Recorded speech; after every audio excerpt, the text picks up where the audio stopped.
இல்லத்தரசிகள்.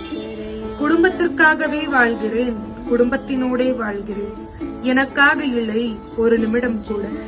சமையல் அறையின் மின்விளக்கை அழுத்தி உள்நுழைந்து இரவில் அணைத்து வெளிவருவதில் முடிகிறது என் ஒற்றைய நாள். நான் கண்ட ஆசைகளும் நான் கண்ட கனவுகளும் என்னை ஏக்கமாய் பார்க்கின்றன. ஏன் எனக்கு மட்டும் என் நிலை என்று. இல்லத்தரசி தானே, என்ன கஷ்டம் என்பவர்களிடம் கேட்க தோணுகிறது. ஒரு நாள் வாழ்ந்து பாருங்கள்.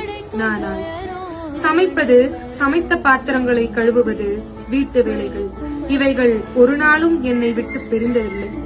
சந்தோஷம் என்றாலும் சோகம் என்றாலும் என்னத்தான் ஆனாலும் இவைகளுக்கு விடுமுறை இல்லை என் வாழ்வில்.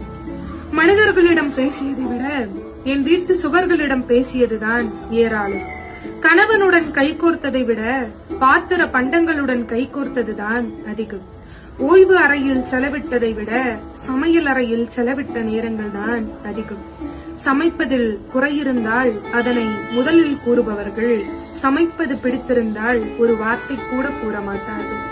அத்தனை பேருக்கும் பார்த்து பார்த்து சமைக்கும் இந்த உயிர் தனக்கொன்று சாப்பிட ஆசை வந்தால் அதனை செய்ய மறுக்கிறது. சமைக்கும் நேரத்தில் கொஞ்சம் சாய்ந்து படுக்கலாமே என்று. தலை சீவ நேரமில்லை, தாய் என்ற பதவிக்கு என்றைக்கும் ஓய்வில்லை.